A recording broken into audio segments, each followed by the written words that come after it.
तारापुर में नेता प्रतिपक्ष तेजस्वी यादव का नीतीश सरकार पर हमला, कहा गरीबों की सरकार बनाना है और बेईमानों की सरकार को उखाड़ना है। जेडीयू के राष्ट्रीय अध्यक्ष ललन सिंह ने की नीतीश कुमार की तारीफ, कहा अल्पसंख्यकों का सबसे ज्यादा विकास नीतीश कुमार ने किया, लालू पर भी बोला हमला। आरजेडी छोड़ जेडीयू के हुए सलीम परवेज, राष्ट्रीय अध्यक्ष ललन सिंह ने दिलाई सदस्यता, जेडीयू में आते ही कहा सही वक्त पर हुई घर वापसी। दीपावली छठ पर बिहार आने वाले सभी लोगों का होगा कोरोना टेस्ट, लगेगी वैक्सीन, सीएम नीतीश ने दिया निर्देश।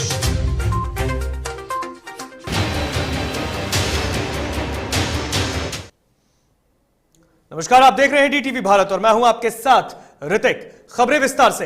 बिहार उपचुनाव को लेकर अपने 3 दिवसीय दौरे पर नेता प्रतिपक्ष तेजस्वी यादव मुंगेर के तारापुर पहुंचे, जहां उन्होंने सबसे पहले तारापुर से दिवंगत विधायक मेवालाल चौधरी को श्रद्धांजलि दी और इस दौरान नुक्कड़ सभा का आयोजन किया, जहां तेजस्वी ने जनता को संबोधित भी किया।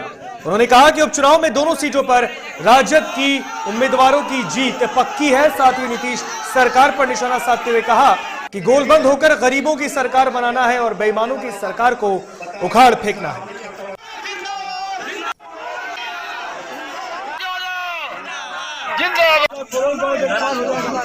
सर, दोनों सीट क्या मायने रखते हैं राजद में? दोनों सीटें बिहार में जितनी सीटें 243 सीटें सभी महत्वपूर्ण सीटें और यहाँ उपचुनाव हो रहा है 2 जगह पे। दोनों जगह हम लोग पूरी ताकत के साथ चुनाव लड़ रहे हैं और पूरा विश्वास है तारापुर की जनता, विशेष स्थान की जनता को भारी मतों से विजय बनाएगी। जेडीयू के अध्यक्ष ललन सिंह ने पार्टी कार्यालय में मिलन समारोह के दौरान नीतीश सरकार की सराहना की। उन्होंने कहा कि मुख्यमंत्री नीतीश कुमार के नेतृत्व में बिहार ने इन 15 सालों में विकास किया है। वहीं ललन सिंह ने कहा कि नीतीश कुमार ने अल्पसंख्यक समुदाय का सबसे ज्यादा विकास किया। आजादी के बाद सीएम नीतीश ने अपने कार्यकाल में अल्पसंख्यकों के लिए शिक्षा का सबसे बेहतर काम किया है। तो वहीं जेडीयू अध्यक्ष ने लालू यादव पर हमला भी बोला है।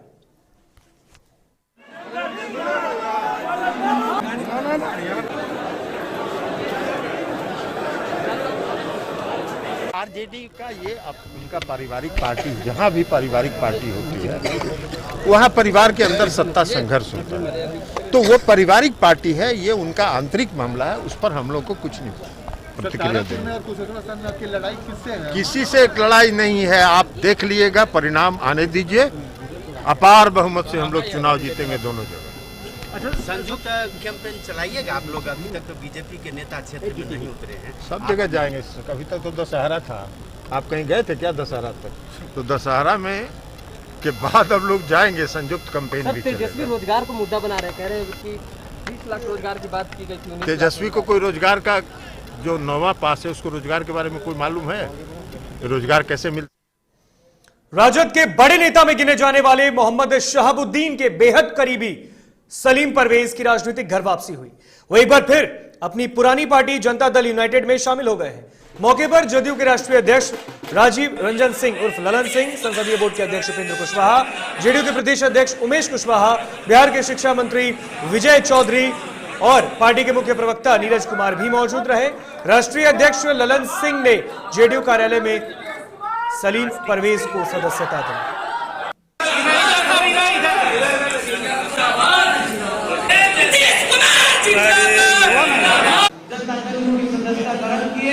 और मैं यकीन दिलाना चाहता हूं आदरणीय राष्ट्रीय अध्यक्ष को कि मेरी पूरी कोशिश रहेगी कि मैं फिर से एक बार पूरे बिहार में बिहार के अल्पसंख्यकों को, जिसको हमेशा छला गया, जिसको हमेशा डराया गया, जिसको वोट की राजनीति की गई कि अगर तुम वोट नहीं दोगे तो दूसरी जो पार्टी है वो तुम्हें मार डालेगी। मैं उन तमाम लोगों के लिए कहना चाहता हूँ, अकलियत के लोगों को, या भी जान चाहिए आपको, मैंने तो ये किसी तरह से सुबह का भूला हुआ शाम भर लौट रहा है तो उसे भूला नहीं सकते। जो संस्कार देगा, कल का जो एक बच्चा था मेरे उम्र का, वो अपने बाबूजी के दूध के बराबर एक लोटा पानी बोलता है।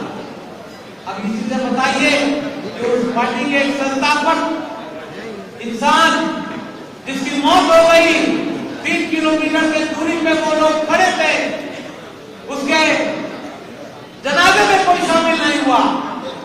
वो भी मानवता का एक मानव चाहता है जिस पार्टी में ना हो, लेकिन आपके पार्टी का अगर संस्थापक आदमी अगर उसको इज्जत नहीं मिलेगी तो मैं समझता हूँ कि वहां पे किसी के साथ रहना। बीजेपी एमएलसी नवल किशोर यादव ने आरजेडी पर हमला बोला। उन्होंने तेजस्वी और तेज प्रताप पर तंज कसते हुए कहा कि तेजस्वी और तेज प्रताप बिहार को बेच देंगे। लालू राज में बिहार को गत में डालने का काम किया गया, लेकिन मौजूदा सरकार ने सूबे में विकास किया है। आरजेडी में आज भी बगावती चल रही है। इसका एक दलाल होता है, वो भैंस का फेड़ा है। एक भाई रात के आपके दरवाजा पर गाली लिखवा देगा और दूसरा भाई सवेरे पर पेंटर भेज देगा कि फ्री के कोई पेंट कराना है, गलत सही चीज तो आप पेंट करा लीजिए। एक सिंपैथी गेन करेगा, एक सिंपैथी को भंग करेगा। इसलिए ये फेड़ाई बिहार की जनता जानती है। बिहार की जनता इन लोगों को, पूरे परिवार को कोई नोटिस देने वाला नहीं है।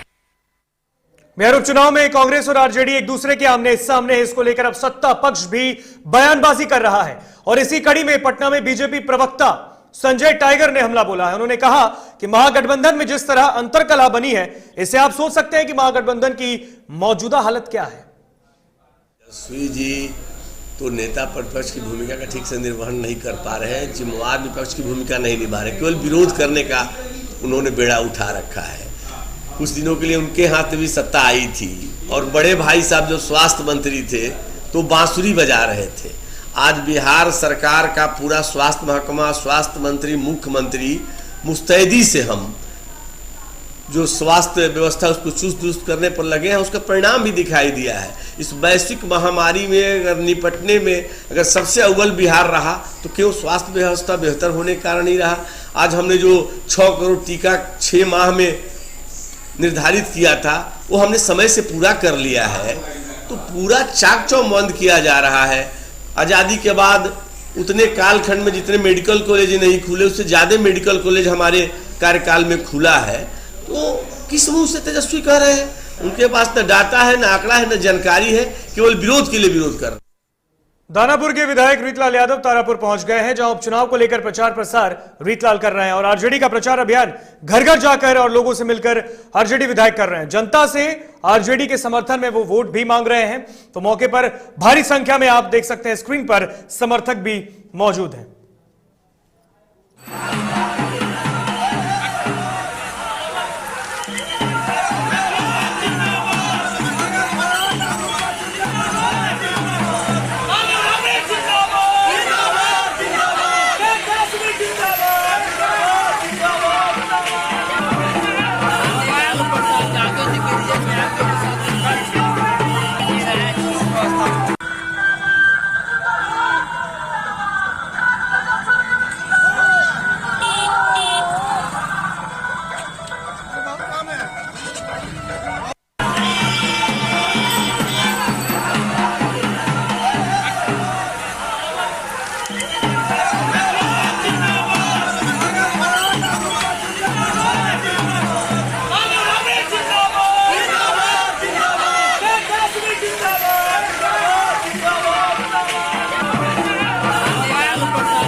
बिहार विधानसभा उपचुनाव में लालू प्रसाद की संभावित सहभागिता समाप्त होने पर बिहार बीजेपी ने बड़ा सियासी हमला किया है।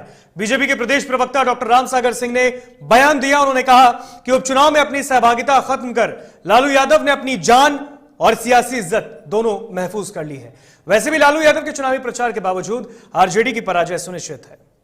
बिहार के उपचुनाव में राजद का दोनों जगहों पर हार को देखते हुए लालू जी का यह फैसला लेना कि उपचुनाव में नहीं आएंगे, वो अपनी इज्जत और जिंदगी दोनों को बचाने का काम किए हैं। अगर लालू जी आते और कन्हैया से टक्कर होता तो एक तरफ कन्हैया जो देश को तोड़ने वाले नेता माने जाते हैं और दूसरी तरफ लालू जी जो समाज को तोड़ने वाले नेता माने जाते हैं, दोनों के बीच का टक्कर दिलचस्प होता। जो महागठबंधन अपने गठबंधन को नहीं बचा सका, जो लालू जी अपने महागठबंधन को नहीं बचा सके, जो अपने परिवार के झगड़ा को नहीं मिटा सके, वो कहां से जनता के बीच जगह बना सकते थे और राजद को जीत दिला सकते थे। बिहार उपचुनाव को लेकर बिहार की सियासत गर्मा गई और इसी कड़ी में पटना में बीजेपी प्रवक्ता अरविंद सिंह ने उपचुनाव में एनडीए की जीत का दावा कर दिया। उन्होंने कहा कि राजद या कांग्रेस चाहे कुछ भी कर ले, जीत तो एनडीए की ही पक्की है। माल ये लोग हैं, वो जान रहे कि जानने से कोई फर्क नहीं पड़ेगा, एनडीए दोनों जगह विजयी हो चुकी है और जितना इनके गुप्त घोटालों का पैसा है उसकी लड़ाई है आपस में, इनके परिवारों में, इनके बाल बच्चों में। ये बिहार को संपत्ति मानते हैं, ये कुर्सी के लिए लड़ाई है कि कोई नेता प्रतिपक्ष बने, कोई राष्ट्रीय अध्यक्ष बने। बाकी राजद में जो भी नेता हैं वो खूब अपना कुर्ता पैजामा जितना चमका ले, लेकिन राष्ट्रीय अध्यक्ष और नेता प्रतिपक्ष बनने का सपना नहीं देख सकते हैं। आपको नहीं लगता कि ये जो प्रतिक्रिया दे रहे हैं, जो मतलब ये तेज प्रताप जी जिस तरह से रणनीति बना रहे हैं अपने काम को लेकर, चुनावी को लेकर, ऐसा नहीं लगता कि राजद के लिए बहुत ये बड़ा समस्या होगा उनके ऊपर? देखिए, जिसकी नीति होती है उसकी रणनीति बनती है। ये लोग बिना नीति, बिना नियत और बिना जो है विश्वास के लोग हैं। ये अपने स्वार्थ में कुछ भी कर सकते। दरभंगा में पंचायत चुनाव के चौथे चरण के नामांकन के दौरान जिले के मनीगाछी प्रखंड के बीडीओ अनुपम कुमार द्वारा प्रत्याशी के साथ अभद्र व्यवहार करने का मामला अब तूल पकड़ता जा रहा है। घटना के 10-15 दिन बीत गए हैं, लेकिन अब भी इस मामले में कोई कार्रवाई नहीं हुई। इसको लेकर विपक्ष ने सरकार पर हमला किया है। इसी कड़ी में पूरे मामले पर दरभंगा के पूर्व विधायक अमरनाथ गामी से खास बातचीत की है हमारे संवाददाता एमएच खान ने। बिहार पंचायत चुनाव के चौथे चरण के नॉमिनेशन के दौरान दरभंगा जिला के मनीगाछी प्रखंड के बीडीओ अनुपम कुमार द्वारा माइक पर सरेआम गाली गलौज करते हुए प्रत्याशी के साथ साथ वहां पे मौजूद प्रत्याशी के समर्थकों को जिस तरह से गाली गलौज किया गया, उसके बाद भी खबर चलने के 15 से 20 दिन बाद जिला प्रशासन के द्वारा कोई कार्रवाई नहीं किया गया। ऑफ द रिकॉर्ड बीडीओ साहब ने यह भी बोला था कि जहां कंप्लेन करना है वहां कंप्लेन करिए, क्या हो सकता है। आज हमारे साथ उसी विषय पर खास बातचीत करने के लिए दरभंगा जिला के हायाघाट के दो बार के विधायक और दरभंगा जिला से आरजेडी के विधायक प्रत्याशी अमरनाथ गामी जी मौजूद है। हम सर से जानना चाहेंगे कि इस पर सर की क्या प्रतिक्रिया है, वो क्या कुछ कहना चाह रहे हैं। सर, सबसे पहले आपका स्वागत है डीटीवी भारत में। बहुत बहुत धन्यवाद। आप जो विषय लाए हैं वो विषय साबित करता है कि बिहार में कानून का राज नहीं है और अधिकारी बेलगाम है। पंचायती राज प्रतिनिधि जिनका वो सचिव होंगे, उसी अभ्यर्थी में से कोई मुखिया बनेंगे, कोई जिला परिषद बनेंगे, कोई समिति, कोई वार्ड मेंबर। अधिकारी का व्यवहार बताता है कि चुनाव परिणाम के बाद वो किस तरह से प्रखंड चलाएंगे। तो सही मायने में ये लोकतांत्रिक चुनाव की प्रक्रिया दिखावा मात्र है। आपके चुने प्रतिनिधि बीडीओ साहब बौना बना के रखेंगे और मनमानी ढंग से पंचायती राज को चलाएंगे, ये साबित करता है। खबरों में रुकेंगे यहां पर एक छोटी सी ब्रेक के लिए, कहीं मत जाइएगा, जल्द हाजिर होंगे।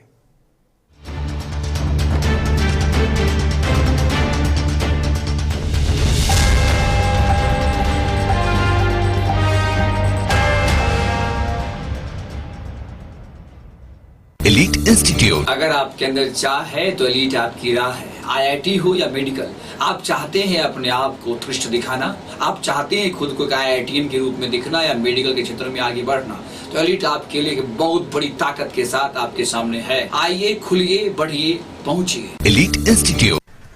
दादी, इतने सारे पापड़ बन गए, क्या करे? कच्चा पापड़, पक्का पापड़, एक्स्ट्रा पापड़, इंस्टा पापड़, टक्कर दादी के छत का पापड़ विद ऑनलाइन प्रेजेंस बन गया धाकड़। फोन पे करके ऑर्डर ही ऑर्डर, सब वाह हो गए इसको खाकर। कच्चा पापड़, पक्का पापड़, चंडीगढ़ टू चेन्नई बढ़िया सापड़। कच्चा पापड़, पक्का पापड़, एक्स्ट्रा पापड़, इंस्टा पापड़। बिजनेस बढ़ाओ इंडिया के फास्टेस्ट 4G के साथ। स्पीड से बढ़ो विद वी गिगानेट। और ये रहा आपका बर्थडे गिफ्ट। पापा,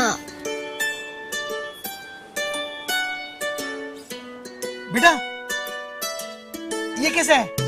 ये दुनिया क्यों न समझे, मेरी दुनिया बदल गई।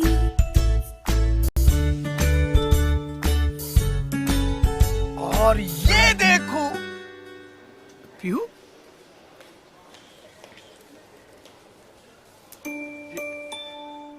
बिहू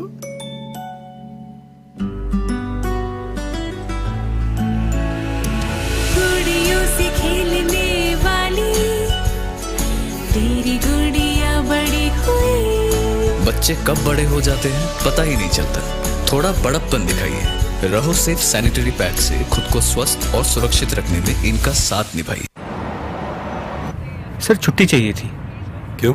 गांव के सारे घर कच्चे थे, बाढ़ में ढह गए। मेरा भी। Good morning sir. देखिए बुनियाद भी पक्की, आपका नया घर भी पक्का, सालों साल चलेगा सर। ठीक है ले लो छुट्टी।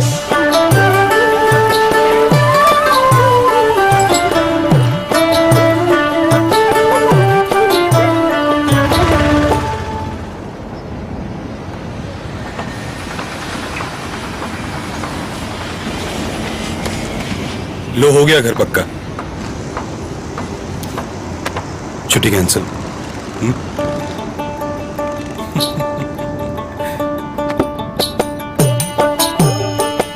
सच्ची खुशी वही होती है जिसकी बुनियाद दूसरों की खुशी में हो। कोणार्क, खुशियों की बुनियाद।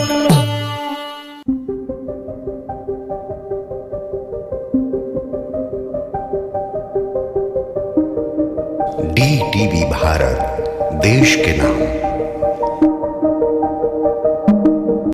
अबे गुड्डू ठीक से लगाओ बे, रिश्तेदार आएंगे तो उनको लगना चाहिए ना कि इस घर में हमारे चंदा का कितना मान सम्मान है और आज हम और हमारा परिवार कितना खुश है। हाँ हम तो आपको बताना ही भूल गए, हमारी चंदा इतने सालों बाद गाभन हुई है। और पहले जो दो खाए ना तो स्वस्थ और तंदुरुस्त कैसे रहेगी। भला हो मधुसूदन गोल्ड पशु आहार का, जिसके देने से हमारी चंदा गाभन हुई और उसको एक रिष्ट पुष्ट बच्चा हुआ।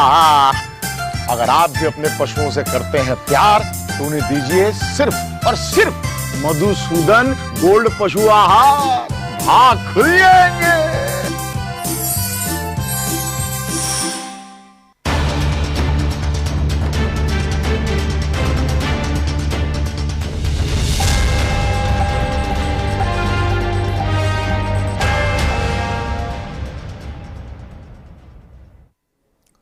ब्रेक के बाद एक बार फिर स्वागत आप सभी का डीटीवी भारत में। बढ़ते हैं खबरों में आगे। बेगूसराय के बहुवारा चमराही गांव में लापता दोनों बच्चों के शव मिलने से इलाके में हड़कंप मच गई। बताया जा रहा है कि चमराही निवासी सूर्य नारायण महतो के बेटे हिमांशु और रामज्ञान महतो का बेटा हर्ष कुमार अचानक लापता हुआ।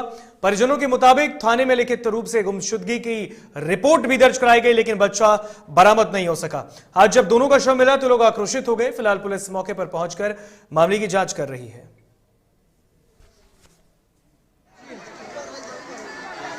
कल से दो बच्चा चमराही गांव का लापता था और काफ़ी खोजबीन के बाद जब परिजन स्थानीय थाना पर सूचना देने गए तो उनके साथ कोई थाना का स्टाफ दुर्व्यवहार किए, उससे लोग आक्रोशित हैं। इसको देखने से प्रत्यक्ष लगता है कि उसको मार पीट कर पानी में फेंक दिया है और इस परिजनों द्वारा हत्या की आशंका जाहिर की जा रही है।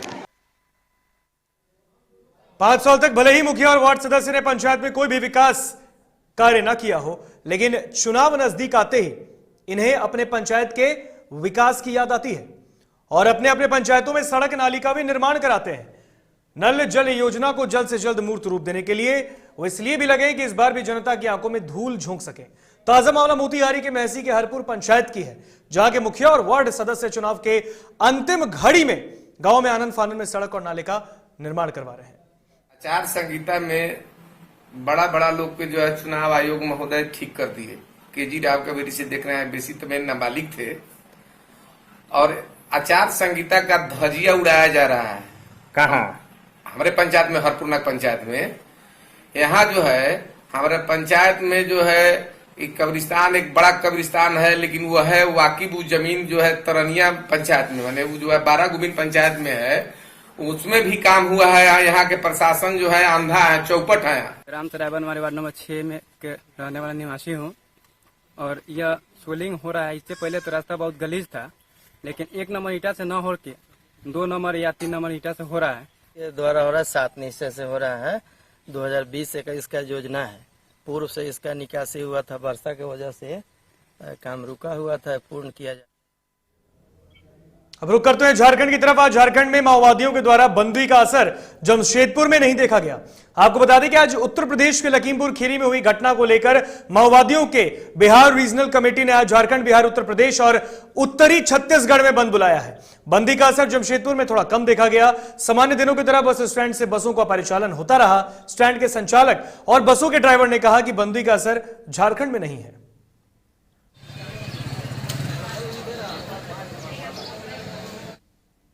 जमशेदपुर के साक्षी थाना अंतर्गत तमरिया रोड स्थित बंद पड़े टाटा स्टील के क्वार्टर से एक अज्ञात युवक का शव मिला है। मामले की जानकारी मिलते ही साक्षी थाना पुलिस मौके पर पहुंची और इस शव को कब्जे में लेकर पोस्टमार्टम के लिए भेजा है। बताया जा रहा है कि शव 4-5 दिन पुराना है। फिलहाल शव की शिनाख्त नहीं हो सकी है।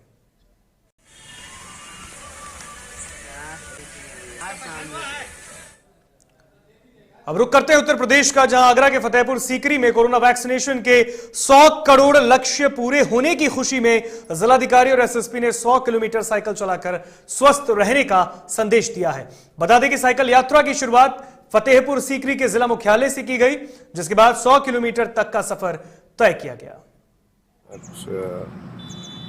और डीएम साहब एक आज साइकिल रैली चला रहा है, जो हमारा भारत में वैक्सीनेशन ड्राइव चल रहा है कोरोना वैक्सीनेशन का।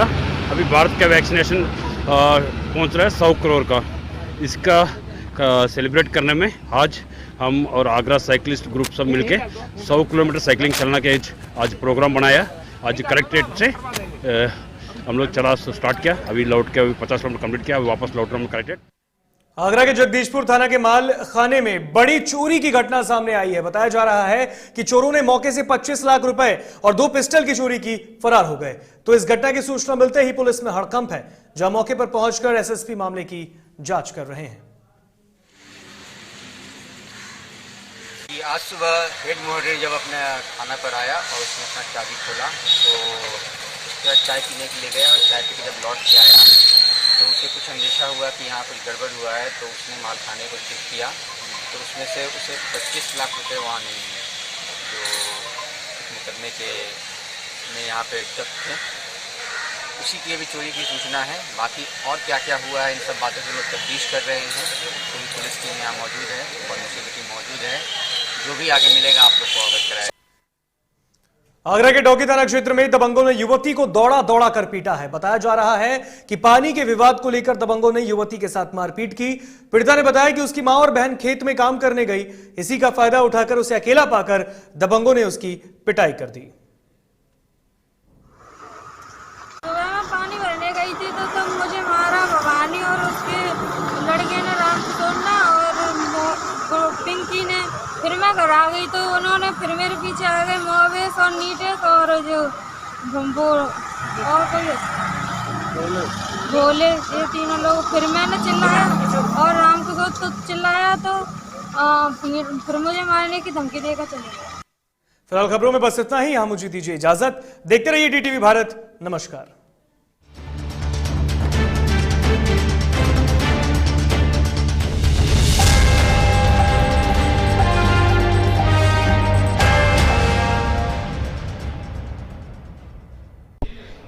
घर चाहिए, मकान चाहिए कि चाहिए दुकान?